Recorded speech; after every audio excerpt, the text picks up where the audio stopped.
studio with us is Brent Hemmelgarn from Super Fitness Centers. They have a couple of locations in Toledo, Doran Reynolds and Telegraph and Alexis. And of course he's in here because it's New Year's resolution time. I bet your places are busy right now. Oh, absolutely. Starts at the day after Christmas and it goes all the way through the first 3-4 months of the year. So that's when things start to taper off. People lose interest in their resolution they made so staunchly. Yeah, I mean, one of the big mistakes people make is they forget how long it took them to put the weight on. It took them months and sometimes, most times in years to put the weight on, and they expect in 1 to 2 months to have that body back that they are dreaming of. And it's one of those things, it's a long-term commitment. So your advice is to not get disappointed and frustrated and impatient? Yeah, initially when you're working out, you know, you come in, you're not probably feeling that well. You don't have a lot of energy, you're tired.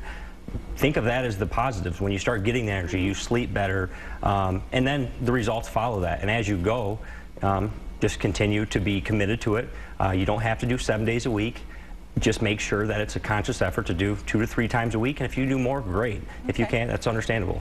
For somebody who's starting out, maybe a bit of a couch potato, hasn't really done a lot of heavy fitness work in recent years, how quickly can you get some degree of progress?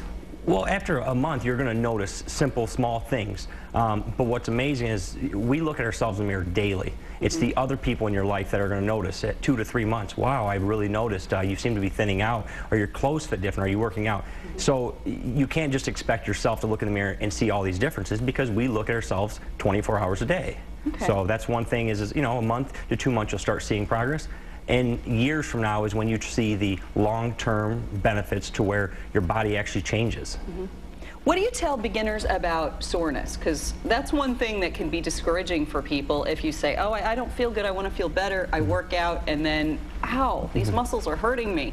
Well, you're going to have some soreness. There is a kind of a misconception that, oh, you got to go into it and you shouldn't be able to walk after you work out on your legs and things like that, and that's not the case. You should be tender, but you shouldn't be to where you can't go to work or you can't get out of bed or it's hard to sit down in a chair. Tenderness will happen, but that, like anything, the first time you garden in the springtime, you get sore, you're tired, and so that's going to happen. But after a couple weeks, that wears off. It's nothing that Advil can't help if you get a little bit of soreness. Okay. Now, how do you keep at it? Let's say people are really working out right now, then it gets to be February, March, April, and they start to find excuses for not going to the gym as often. How can they keep themselves on track? You need to have someone that's in your life on a regular basis that you see all the time that says, you know what, I want to work out too. That way, when you have your down days and you don't want to work out, your partner pulls you in and says, hey, we need to go to the gym at 6 o'clock. We're to meet just like we've been doing. Because there's always a day you want to work out, and there's days that you don't want to work out. And hopefully, you and your partner are hitting and missing when you want to and when you don't want to.